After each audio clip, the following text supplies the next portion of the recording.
Alguns dias atrás nós tivemos a AES Brasil lançando seus resultados de fechamento do segundo trimestre de 2023 ao mercado, com uma disparada no seu lucro próxima de 286%, apresentando um enorme crescimento em comparação com o segundo trimestre do ano passado e trazendo a empresa agora a um novo patamar e também já começando a desenhar um futuro promissor para ela. Tivemos também a notícia de que a ANEEL não vai habilitar o consórcio Gênesis que venceu os lotes 1 e 8 no último leilão de transmissão, o que pode inclusive trazer aí boas perspectivas para a ISA-CTEP, habilitando a empresa para o segundo maior lote, já que ela foi aqui a segunda colocada, somente atrás do consórcio Gênesis. Então nesse vídeo eu vou estar trazendo para vocês mais notícias sobre essas empresas, vamos dar uma olhadinha aqui nos resultados da AES Brasil, seus números, endividamentos e perspectivas e também quando a empresa deve voltar a pagar dividendos e também qual impacto esse novo lote pode ter aqui para a Transmissão Paulista para a sua perspectiva de futuro. Só lembrando que nada nesse vídeo é uma recomendação de investimento, então já deixa o teu like, se inscreve no canal e vamos pro vídeo. Começando então aqui com os destaques da AES Brasil nos seus resultados, a empresa vem com uma série de investimentos muito pesados aqui, então ela vem passando atualmente por um ciclo de investimentos muito forte, buscando diversificar a sua matriz de geração energética, que anteriormente era composta somente de ativos de geração hídrica, mas agora a empresa vai diluir muito e vai ficar aí com a maior composição da sua capacidade de geração vindo de ativos eólicos e solares, tendo ainda um pezinho ali na parte de geração hídrica. Então, com isso, ela vem aqui com as suas obras do Complexo Tucano praticamente concluídas em 99% e também o Complexo Cajuína aqui praticamente concluído com 97%. Tendo também o Complexo Cajuína 2 com as obras em 63% de andamento. Detalhe aqui que esses projetos da AES Brasil já estão com a sua capacidade de geração vendida, então a partir do momento em que a empresa colocar esses complexos para funcionamento, ela já começa a receber esses valores. Isso aqui é inclusive um dos grandes diferenciais que o Barsi costuma citar aqui para a empresa, porque ela não vai ter aí aquela janela de venda de energia, de negociação, ela já tem todos os seus valores financeiros de preço de energia já negociados, então esses complexos já entram jogando, bem dizendo. Em relação aqui à sua parte operacional, ela também vem tendo uma melhoria na sua geração de energia, tanto pela questão de disponibilidade dos seus ativos eólicos, quanto pela melhoria dos reservatórios hídricos que acabam melhorando ainda mais os números de segurança aqui da empresa nesse sentido. E agora na sua parte financeira, a empresa vem também com uma melhoria em vários dos seus números e a gente vai dar uma olhada nisso agora na sequência. Falando dos seus complexos de geração eólica que estão em construção, a AES Brasil deve ter nos próximos trimestres uma grande evolução aqui nesses valores, justamente porque ela tem aqui não todos os complexos ainda em operação. Então, por exemplo, no Complexo Tucano, temos somente atualmente 35 geradores em operação, sendo o total aqui desse complexo 52. Além disso, aqui no Complexo Cajuína 2, ela também tem 20 em operação, sendo o total 55, e no Complexo Cajuína 2, ela ainda não tem nenhum aerogerador em funcionamento. Então, quando todas essas obras vierem a funcionamento, quando todos esses aerogeradores começarem a gerar energia, certamente vai ter um peso muito positivo aqui na rentabilidade da empresa. Um ponto que eu sempre costumo destacar aqui para essas empresas que atuam na parte de geração fica em relação à sua energia já negociada e vendida. Eu trago aqui para vocês um ponto muito importante para a AES Brasil, que é exatamente pelo seu nível de contratação para os próximos anos. Então podemos ver aqui que até 2025 a contratação total da empresa está na casa aqui de 94% para o ano de 2025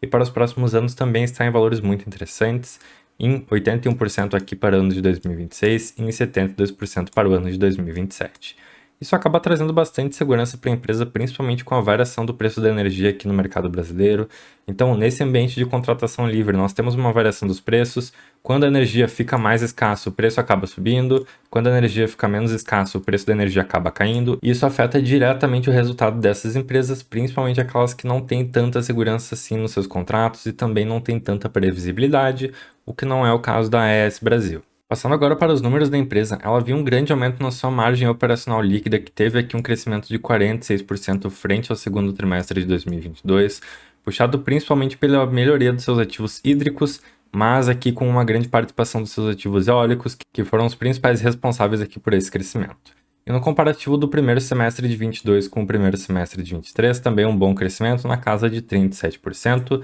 com a empresa destacando então a sua gestão ativa do portfólio, os novos ativos eólicos que estão entrando em funcionamento e também a questão da melhor disponibilidade dos seus ativos e melhor performance dos ventos. Evidentemente, todo esse crescimento não vem de graça, então a empresa vem enfrentando um aumento nos seus custos e despesas operacionais, seja aqui no comparativo com o segundo trimestre de 22, quanto com o primeiro semestre do ano passado, a gente vê um número bastante parecido, com um crescimento aqui na casa dos 26 a 27% nos seus custos operacionais.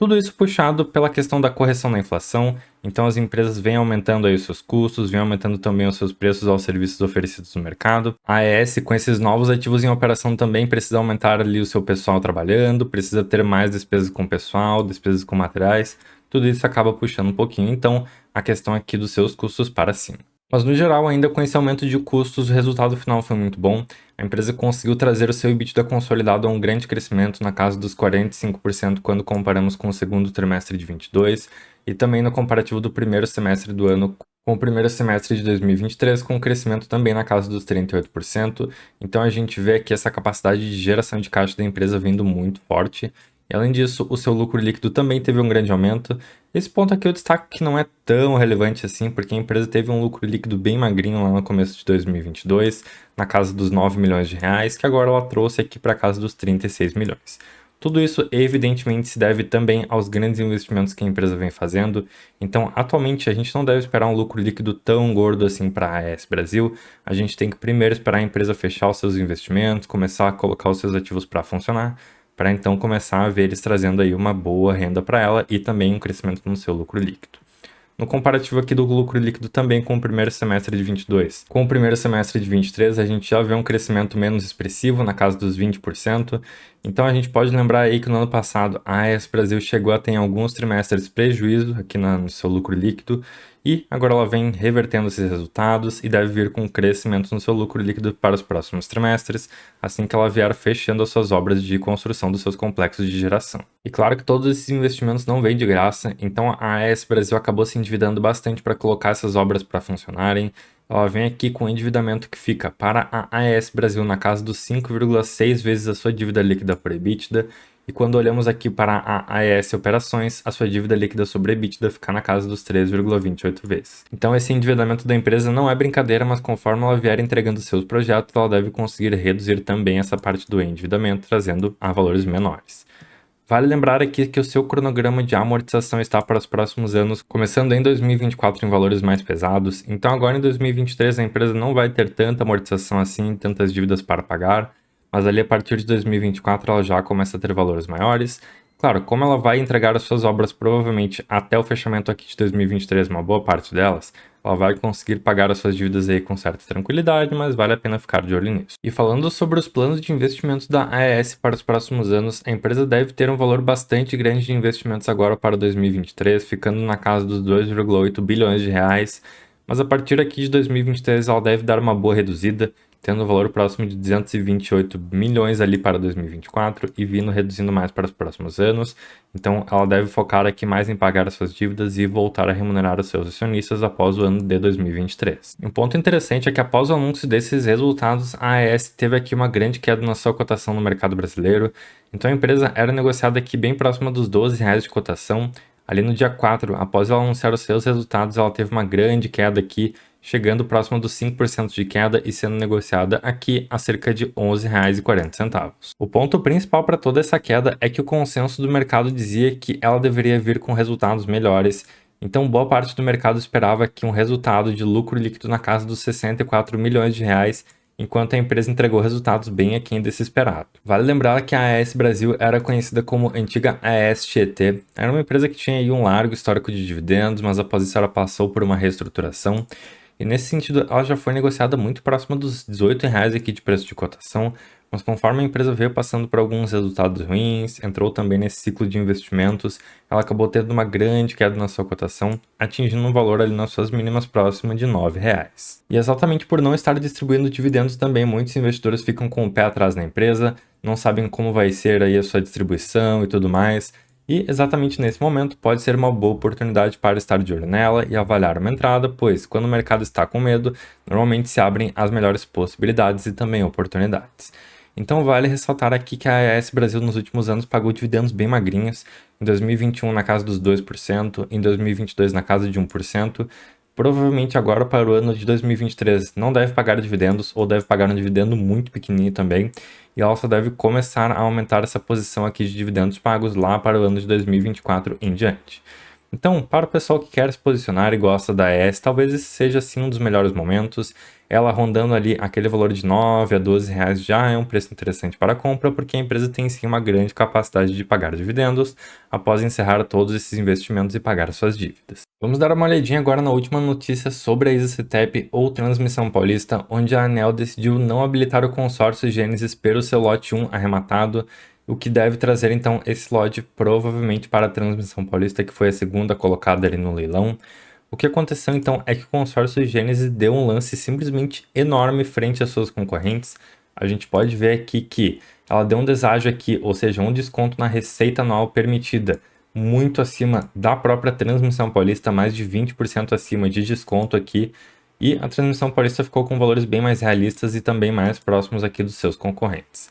Nesse sentido, o consórcio Gênesis acabou não sendo habilitado aqui pela ANEEL, ou seja, a Agência Nacional de Energia Elétrica. No caso aqui, todos os outros vencedores já tinham sido homologados no fim de julho e a ANEEL ainda tinha postergado a decisão aqui sobre o consórcio Gênesis para avaliar a sua capacidade jurídica, técnica, econômica e também financeira das suas empresas, para entender se ela estava regular e se teria capacidade de entregar aqui as suas obras propostas. E de fato, não é nada surpreendente o consórcio Gênesis ser desabilitado para os lotes 1 e 8 aqui do último leilão, exatamente pela sua grande diferença na oferta dos leilões que ele participou. Então, a empresa aqui que deve tomar esse lugar será a ISACETEP, pelo menos para o lote 1, e é dela que eu vou falar aqui, considerando que ela foi a segunda colocada. E o que o pessoal do consórcio Gênesis vai fazer agora é tentar alguma liminar, alguma decisão na justiça para reverter essa decisão, mas isso é algo que é pouco provável. Com isso, a receita anual permitida potencial aqui que a Transmissão Paulista deve ter, com esse lote 1 entrando no seu portfólio, que era inclusive o segundo maior lote do último leilão, vai mais do que dobrar e a empresa deve ficar aqui com números de receita anual permitida potencial na casa dos 500 milhões de reais, um excelente aumento aqui para o seu portfólio. Lembrando que a ISACETEP nos últimos anos foi bastante afetada aqui pelo reperfilamento do RBSE, ou seja, a reestruturação da forma de pagamentos de uma indenização que a empresa vinha recebendo do governo, o que acabou afetando bastante os seus resultados nos anos de 2021, 2022 e também 2023. A partir aqui, então, do mês de 2023, a empresa deve ter seu fluxo de pagamentos normalizado e ela vem aproveitando toda essa entrada de receita para fazer pesados investimentos e arrematando ainda mais o lote 1 agora nesse último leilão, vai agregar ainda mais para a empresa, facilitando ainda mais também essa reposição de receita que ela vem fazendo com todos esses investimentos. Então, na minha visão, com isso, a ISACETEP foi provavelmente a maior vencedora aqui desse primeiro leilão que nós tivemos no ano de 2023, e considerando que ela já informou que não vai participar dos maiores lotes aí do próximo leilão que nós devemos ter esse ano lá em dezembro, a empresa já está bem resguardada com esse lote 1. Bom, pessoal, esse foi um geralzão sobre a AES Brasil e seus resultados e também sobre essa nova notícia da Transmissão Paulista ou ISACETEP, que vai afetar bastante aí o seu futuro, podendo agregar esse novo ativo para o seu portfólio. Mas bem, pessoal, deixem aí nos comentários o que vocês acharam desse resultado da AES Brasil. Quais são as perspectivas que vocês têm para a empresa? Eu particularmente vejo aí ela com muito bons olhos para o futuro, mas no momento ela vai passar aí por algumas dificuldades e um ponto de bastante turbulência no curto a médio prazo.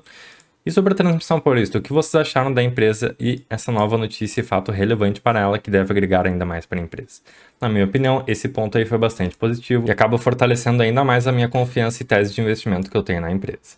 Mas bem, o que eu tinha para esse vídeo era isso então. Se vocês gostaram desse vídeo, peço que deixem o seu like e também se inscrevam no canal. E é isso, pessoal. Um abraço para todo mundo. Tchau, tchau.